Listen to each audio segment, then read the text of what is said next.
You know, if you thought this F1 season was a done deal, Austin just proved you wrong. Just 4 races ago, Oscar Piastri was sitting pretty with a 104-point lead over Max Verstappen, and honestly, it looked like the championship was almost locked up. Fast forward to now, and that lead has shrunk to just 40 points. 40. That's a massive swing in just a handful of races, and it's all setting us up for a sensational finish to the season. 5 races, 2 sprints, and circuits that could really favor Red Bull, or maybe it's all about Max or Lando. The big question now is who's actually the bigger threat from McLaren. Honestly, after Austin, it feels like Lando might be more in form than Piastri at the moment, and that's exactly why this weekend was so crucial. The championship isn't just about raw points, it's about momentum, confidence, and timing. Max is on a tear, Lando is stepping up, and Piastri, well, he's had a couple of underwhelming weekends, leaving the door open for his teammate and Verstappen to make serious gains. The dynamics inside McLaren are getting fascinating too. Who gets the priority, and how do they balance 2 drivers who could both be in contention for the title? It's a tricky puzzle, and the next few races are going to be telling. Before we dig into all the race drama, the battles, and the strategic calls, I've got to ask you something. Do you think Max can still win the championship this year? Drop a quick yes or no in the comments. I'll be reading and highlighting some of your thoughts in the next video. Also, if you enjoy fast, in-depth F1 breakdowns like this, make sure you hit subscribe and turn on the notification bell. Your subscription really helps us reach our goal of 2,000 subscribers so we can keep bringing you this kind of coverage every week. Stick with me because I'm about to break down the Austin weekend itself. The starts, the tire choices, the pit calls, and that jaw-dropping move by Lando that had everyone talking. Austin was one of those weekends where every single detail mattered, from the very first lap. The start alone set the tone. Max was on pole, Lando lined up second, and Piastri was third. You might remember last year when Lando slightly misjudged the inside line and allowed Max to squeeze through, causing chaos. Well, this time, Lando played it perfectly. He kept his line, defended smartly, and avoided giving Max any easy opportunities. It wasn't a perfect getaway, Lando didn't explode, off the line, but it was controlled and tactical, exactly what you needed to protect your position. Meanwhile, other battles were heating up behind them. Tsunoda and Lawson were throwing elbows, with some questionable moves that had fans debating who was at fault. Did Lawson slow down deliberately to give dirty air to Tsunoda?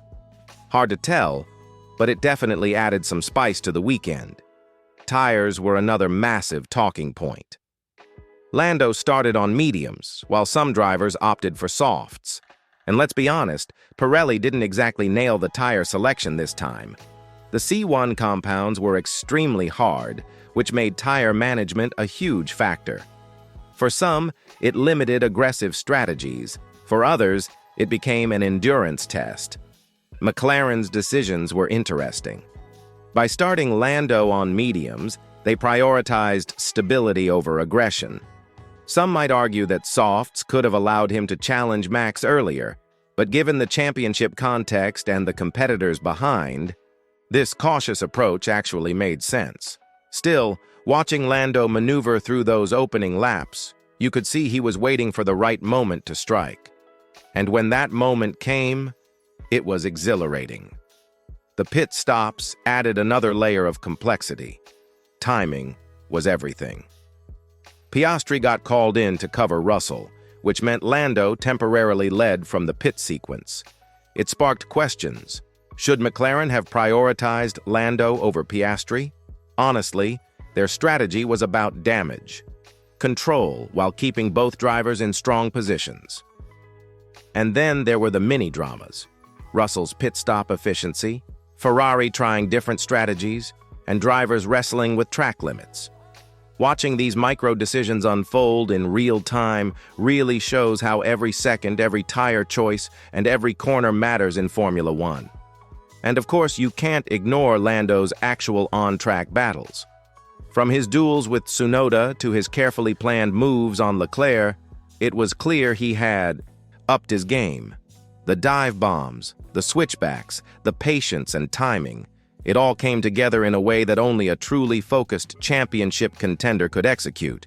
You could see the difference between a driver playing it safe and one hunting every point. Lando wasn't just defending, he was calculating, picking the perfect moments to attack without overextending. Meanwhile, Piastri seemed almost invisible, failing to challenge anyone ahead and leaving Max to close the gap relentlessly. Inside McLaren, things are getting really interesting.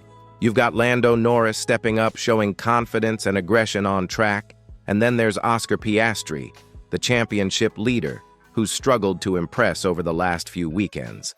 For the team, this creates a real dilemma. Do you back the driver with the points lead, or the driver currently showing the stronger form? And remember, Max Verstappen is closing in fast, so the margin for error is vanishing. Every pit stop, every tire, choice, every strategic call matters more than ever. At Austin, McLaren had to juggle both drivers carefully. Lando made bold moves on track, navigating past Leclerc and Tsunoda, while Piastri seemed almost absent from the battle. The team's pit calls reflected this. They had to cover the Mercedes undercut threat with Piastri while letting Lando exploit his opportunities on track. It's a delicate balance. You can almost feel the tension behind the scenes. One wrong call and the championship could slip out of their hands. And then there's the psychological side. Lando, sensing that Piastri isn't firing at his usual level, seemed liberated. He could drive more aggressively, take risks, and execute passes that in other circumstances he might have held back from. Meanwhile, Piastri is under pressure not just from the points gap closing, but from being outshone by his teammate on the same machinery. The dynamic is fascinating because it's no longer just about lap times. It's about who can handle the mental and strategic pressure in the final stretch of the season. So here's the question for you. If you were McLaren's team principal right now, who would you prioritize for the championship push? Lando or Oscar? Drop your answer in the comments. Keep it simple, one name, and let's see which way the fans lean. This kind of interaction helps the channel too and gets more discussion going, which is exactly what we want for these high-stakes seasons.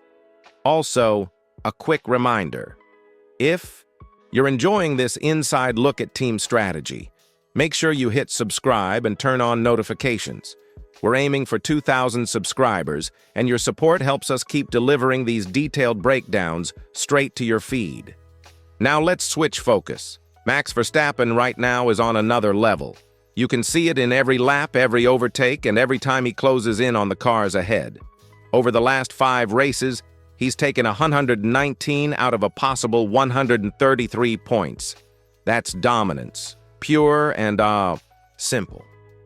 Even with Piastri holding the points lead, Max has been relentlessly chipping away, exploiting every opportunity and making the most of every track characteristic.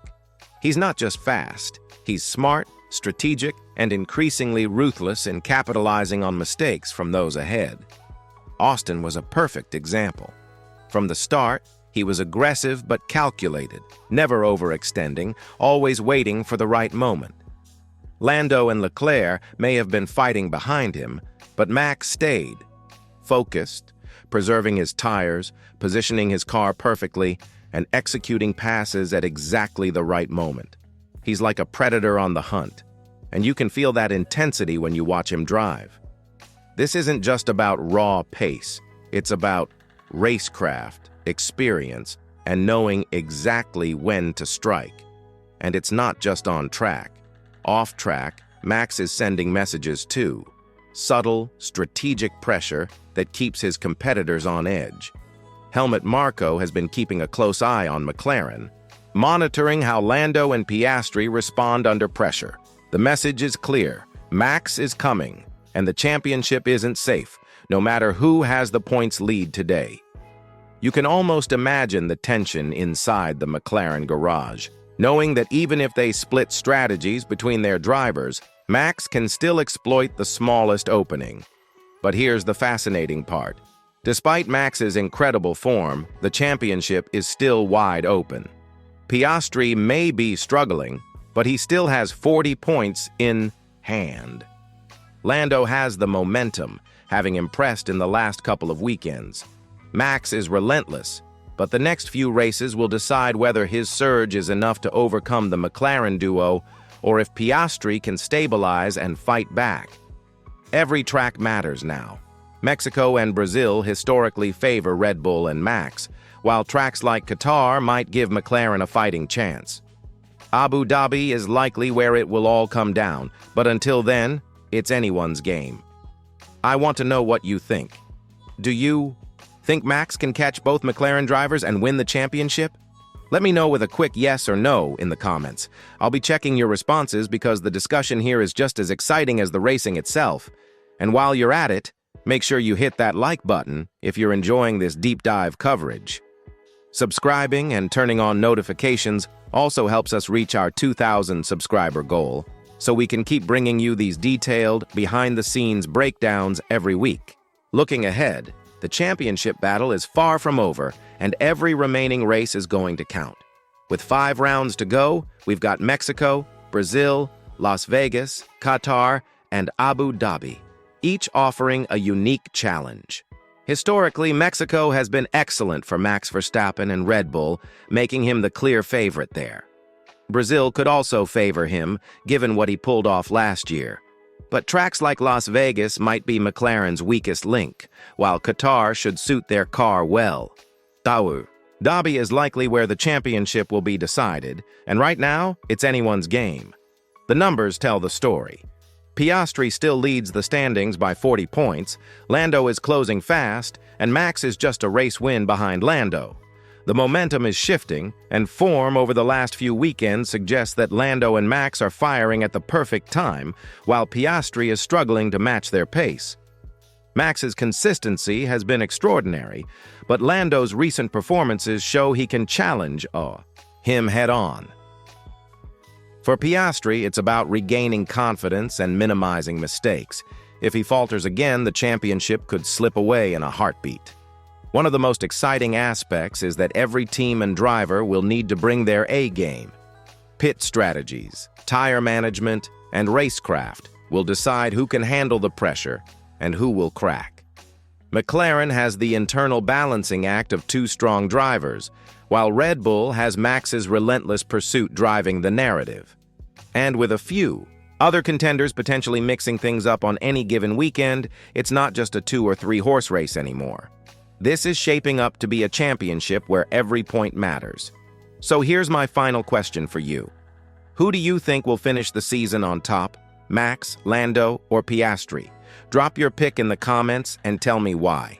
I'll highlight some of your responses in the next video. And before we close, if you haven't already, make sure to hit subscribe and turn on notifications. Your support helps us reach our goal of 2,000 subscribers, so we can continue bringing you these in-depth F1 updates every week. This championship fight is one for the history books, and I can't wait to see how it unfolds. Stay tuned, keep following the races, and trust me, you won't want to miss a single lap of what's coming next.